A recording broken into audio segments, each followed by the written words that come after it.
Ate Luz, pwede ba kitang interviewin about po kasi ito sa mga magulang? Dahil sa nakikita ko po, na isa po kayong model na magulang sa nakikita ko po kasi sa mga anak mo is maayos yung takbo ng mga anak mo. Wala silang nalis ng landas, walang nagrebuilde. Although sa madaling sabi, parang po kayong modilong magulang. So ngayon, ang tanong ko po sa inyo, paano nyo po sila napalaki ng maayos? Bakit sila ganito? Nakaprovide sa iyo yung panganay mo? Ang ganda ng nakikita ko kasi maayos yung buhay nyo, ang ganda ng bahay nyo, magara. So, ibig sabihin, napakaganda ng pagpalaki mo sa anak nyo. Kaya, itong interview ko po sa inyo, gusto ko po ito i-share sa mga taong nahihirapan kung paano pinapalaki nila yung anak nila kasi gawin na nagkaroon sila ng rebellion na anak, nagkakaproblema yung anak nila, nahirapan silang i-handle yung anak nila, nagre-rebelde with the age of 16 years old. So, ibig sabihin, minor pa yun. Pero yung magulang, sumusuko na. Ang pinaka-worst thing na sagot na hindi ko ma-attempt sa sarili ko bilang isang magulang. Ang sabi po niya kasi, tanggap na po daw niya ang mangyayari sa anak niya sa labas kung anong mangyayari. So, bilang isang magulang, nasaktan po ako. Sabi ko, parang na-shock ako kasi nanay ako eh.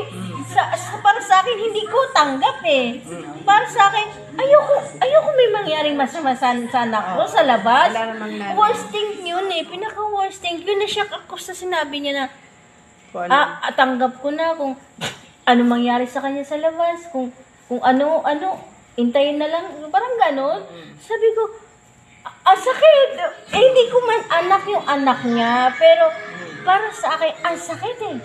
Sabi ko, yun pa naman pinakaayaw ko. Kaya nga pinag-pray ko yung anak ko kahit wala sa tabi ko. Lagi ko sinasabi kay God, kayo na pong bahala sa anak ko. Ingatan niyo po sila dahil wala sila lagi sa paningin ko. Wala sila sa tabi ko. Lagi ko pinag-pray yung mga anak ko. So yung na yun, yung salitang yun, parang kumalampag sa dibdib ko na, tanggap mo kung ano mangyari sa anak mo sa labas. Para wala na siya magawa. Sabi ko, minor yan eh. Minor yan, karapatan niya yan. Kailangan subaybayan. Huwag kang sumuko, magulang ka. Di ba? Huwag mong sabihin na, Huwag sagad huwag susuan. mong sabihin na, tanggap mo kasi totoo lang madaling sabihin. Oo. Pero pag nasa kabaong yan, hindi mo maatim yung sinabi mong tanggap mo. Di ba? Ano mangyari sa kanya? Oo. Ang hirap sabihin. Napaganon ako. Mabuntong hininga ako. Sabi ko, hindi ko kaya yung ganun. Sabi ko, hindi ko kaya yung ganun. Ang gusto ko mangyari, pinagpipray ko, Lord, na wala ako sa poder ng anak ko, wala ako sa tabi nila palagi. Kayo na po mag-iingat sa mga anak ko, Panginoon. Alam kong iingatan niyo po sila. Pero yung salitang tanggap mo, kung anong mangyayari sa anak mo sa labas, sabi ko, paano yun? Babae, maririp. Paano yun? Mapagtripan ng mga kaibigan sa inuman. Tapos, mapagtutulungan ng mga lalaki. Sabi ko, hirap naman, no? Sabi ko, wag mo sukuan. Na rin nila yung Sabi ko, gagawin nila. wag mo sukuan. Anak mo yun. At saka minor pa yun. Ako nga, kahit hindi minor yung anak ko, sabi ko, kahit tatanda ka. Ganun ako.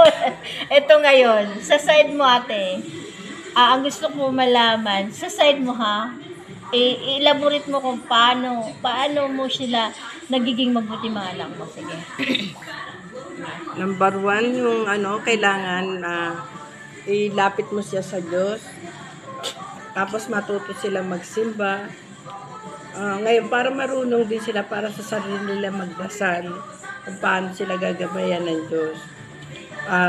Yung pagpalaki sa kanila, hindi naman mahirap basta ang anak mo mabait eh. Kasi nag-guide mo sila, lagi mo silang kinakausap, na kung ano yung hindi natin kaya, hindi natin dapat yakapin. Kung ano lang meron, magpasalamat. Yun lang, lagi ko sinasabi sa kanila na mag-aral kayo mabuti, dumating ang araw na kayo matapos, lahat ng gusto nyo, mabibili nyo.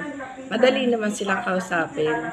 O di ngayon, dumating ang araw na So, ganyan nga. ano ibig sabihin yung pagiging madali nilang kausapin, di ba sila dumating sa punto na nagiging matigas?